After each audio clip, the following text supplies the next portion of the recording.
रस, रस का शाब्दिक अर्थ होता है आनंद, आनंद की अनुभूति होना, अर्थात काव्य को पढ़ने या सुनने से जो आनंद की अनुभूति होती है उसे रस कहते हैं। रस को काव्य की आत्मा भी कहते हैं। आगे हम देखेंगे रस के अवयव या अंग। रस के 4 अंग होते हैं, विभाव, अनुभाव, संचारी भाव एवं अस्थाई भाव। आगे चलते हैं दोस्तों, एक एक को क्रम से देखते हैं। सबसे पहले हम देखेंगे विभाव को।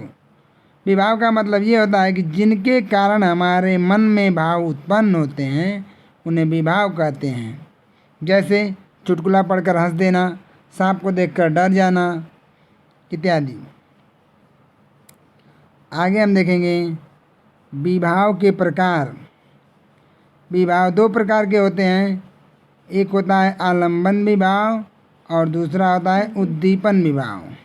आलंबन विभाव, उद्दीपन विभाव। आलंबन विभाव, आलंबन विभाव का अर्थ ये होता है कि जिसका आलम्ब या सहारा पाकर हृदय में भाव जगते हैं उसे आलंबन विभाव कहते हैं। जैसे नायक नायिका को एक दूसरे को देख करके, यानी नायक नायिका का एक दूसरे को देख करके उनके मन में जो भाव उत्पन्न होता है उन्हें आलंबन विभाव कहते हैं। बढ़ चलते हैं दोस्तों आगे, उद्दीपन विभाव को देखते हैं। उद्दीपन विभाव का शाब्दिक अर्थ ये होता है कि जिन वस्तुओं या परिस्थितियों को देख करके मन में भाव उत्पन्न होता है उन्हें उद्दीपन विभाव कहते हैं। जैसे चांदनी रात, सुगंध, माला और एकांत स्थल इत्यादि। आगे हम चर्चा करेंगे दोस्तों अनुभाव की। अनुभाव में क्या होता है? अनुभाव का मतलब ये है कि मन के अंदर, यानी मन के अंदर के भाव को बाहर की तरफ प्रदर्शित करना अनुभाव कहलाता है। यानी आपके मन में जो भी भाव उठ रहा है, यदि आप उसको चेहरे पे या शरीर के किसी भी भाग पे प्रदर्शित करते हैं तो उसे अनुभाव कहते हैं। जैसे नाक सिकोड़ना, गुस्से से मुंह लाल हो जाना, प्रेम में पसीना छूटना। आगे देखते हैं दोस्तों अनुभाव की संख्या कितनी बताई गई है। तो अनुभाव की संख्या 8 बताई गई है, जो इस प्रकार है: स्तंभ, स्वेद, रोमांच, स्वर, भंग, कल्प, विवर्णता, अश्रु और प्रलय।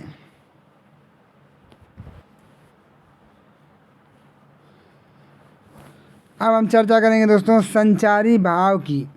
संचारी भाव, संचारी भाव का ये मतलब होता है कि मन में संचरण करने वाले भावों को संचारी भाव कहते हैं। यानी मन में घूमने वाले भावों को संचारी भाव कहते हैं। जैसे हर्ष, विषाद इत्यादि। अब हम आगे चलते हैं दोस्तों, आगे चर्चा करेंगे हम लोग अस्थाई भाव की। अस्थाई भाव का मतलब ये होता है कि विभाव, अनुभाव एवं संचारी भावों के कारण हम जिस परिणाम पे पहुँचते हैं, जिस रिजल्ट पे पहुँचते हैं उसे अस्थाई भाव कहते हैं। अस्थाई भाव को हम प्रधान भाव भी कहते हैं, या अस्थाई भाव को अंतिम भाव भी कहते हैं। अस्थाई भावों को भरत मुनि ने 8 प्रकार की संज्ञा दी है, जिनको 8 प्रकार की संज्ञा दी है, तथा आधुनिक व्याकरणों ने इसे 11 बताया है। आगे हम चर्चा करेंगे एक एक की क्रम से। ये देख लीजिए, श्रृंगार रस का अस्थाई भाव रति होता है, अद्भुत रस का अस्थाई भाव विस्मय होता है, रौद्र रस का अस्थाई भाव क्रोध होता है, वीर रस का अस्थाई भाव उत्साह होता है, भयानक रस का अस्थाई भाव भय होता है, विभत्स रस का अस्थाई भाव घृणा होता है, वात्सल्य रस का अस्थाई भाव स्नेह होता है, शांत रस का अस्थाई भाव निर्वेद होता है, भक्ति रस का अस्थाई भाव अनुराग होता है, हास्य रस का अस्थाई भाव हास होता है, करुण रस का अस्थाई भाव शोक होता है। आगे बढ़ चलते हैं दोस्तों हम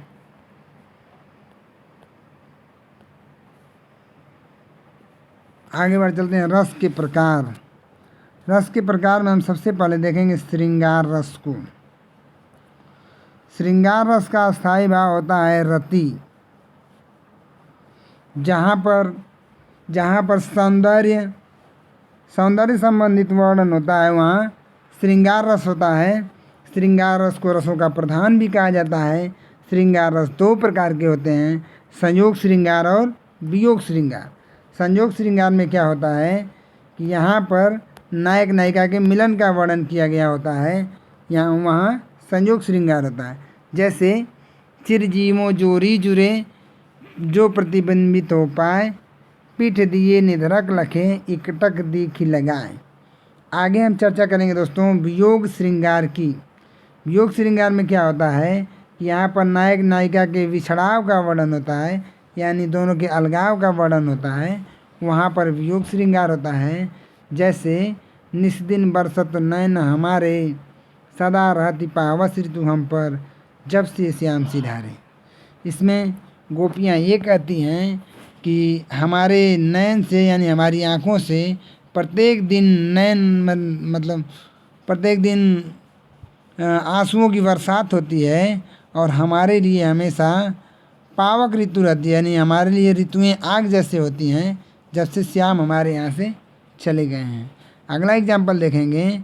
देख उतात बसंत सुहावा, प्रियाहीन में उर उपजावा। बढ़ चलते हैं आगे दोस्तों। आगे हम देखेंगे करुण रस। करुण रस का स्थायी भाव शोक होता है। जहाँ पर किसी के चिर विरह और दुख का वर्णन किया गया हो, वहाँ पर करुण रस होता है। जैसे शोक विकल रोवई सब रानी, रूपशील बल तेज बसानी। यहाँ पर राजा दशरथ के मृत्यु के बाद उनकी तीनों रानियाँ के रोने का वर्णन किया गया है। अगला एग्जाम्पल हम देखेंगे। मणि खोज भुजंग स्त्री जननी, इफन सा फटक रही थी शीश। अंधी आज बना कर मुझको, न्याय किया तूने जगदीश। यहाँ पर श्रवण कुमार के माता पिता श्रवण कुमार की मृत्यु हो जाने के बाद ऐसे सर पटक रहे थे जैसे ये मणि के खो जाने के बाद भुजंग यानी सर्प की जननी यानी सर्प की स्त्री अपना सर पटकती है।